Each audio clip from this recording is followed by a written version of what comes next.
জানি না এই ভিডিওটা কতটুকু কাজে লাগবে। এটা হচ্ছে মাইছড়ি বাজারের অবস্থা, আপনারা দেখতে পাচ্ছেন। সামান্য একটু বৃষ্টি হওয়ার কারণে পুরা রাস্তা মাস্তা সব তলায় গেছে। দিকে দেখেন বাসা বাড়িতে পানি উঠছে পুরা। জানি না ভিডিওটা কতটুকু কাজে লাগবে, তবে আমি আমাদের খাগড়াছড়ি জেলা এমপি মহোদয়ের দৃষ্টি আকর্ষণ করতেছি যাতে এখানে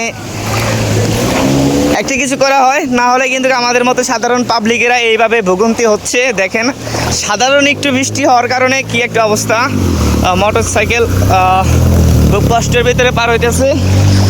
আর ওদিকে হচ্ছে অনেক যাত্রী, ঠিক আছে, কোনো গাড়ি ভালোভাবে পার হতে পারতেছে না। এ হচ্ছে আমাদের ভাই, খুবই কষ্ট লাগতেছে। ওই পাশে মেহমান আসছে, ঠিক আছে, এদেরকে এখন আপনার এইভাবে পার করতে হবে, তো খুবই কষ্ট আছে। এটা হচ্ছে মাইছড়ি গরু বাজার, আপনারা হয়তো বা অনেকে জানেন, সোশ্যাল মিডিয়াতেও দেখেছেন, কিন্তু এইটার কোনো আজ পর্যন্ত কোনো কিছু করা হয় নাই। তো জানি না ভিডিওটা কতটুকু কাজে লাগবে, তো আপনারা সবাই একটু বেশি বেশি করে শেয়ার করবেন যাতে জিনিসটা খুবই তাড়াতাড়ি কিছু একটা করা যায়, ঠিক আছে। দেখেন কি একটা অবস্থা, ওই যে আলামিন ভাই আছে, ওই পাশে অনেকগুলা গাড়ি দাঁড়িয়ে আছে। তুমি কি বলতে চাও এই রাস্তা নিয়ে? বলতে চাই খাগড়াছড়ি হ্যাঁ, এমপির দৃষ্টি আকর্ষণ করছি।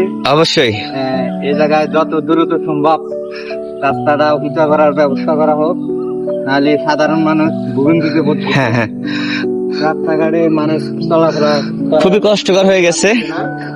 তো আরেকজন ভাইয়াকে পেয়ে গেছি, জিজ্ঞাসা করব, ভাইয়া কি অবস্থা? আপনাদের এখানে যে পানি উঠছে কেমন লাগতেছে? ভালো লাগে। তো মানুষে যে যাওয়া আসা করতে পারতেছে না, এটা কি আপনাদের কেমন লাগে? ও বলতেছে ছোটদের জন্য খুশি, মানে ওরা পানি পাইলে নাকি ওদের একটু আনন্দ লাগে। তো যে সামনে স্কুল ছাত্র ছাত্রীরাও কিন্তু এই রাস্তার উপর দিয়ে ভিজে ভিজে পার হয়। তো এই হচ্ছে অবস্থা। তো আপনারা বেশি বেশি করে ভিডিওটাকে শেয়ার করে দিবেন, ঠিক আছে। আসসালামু আলাইকুম।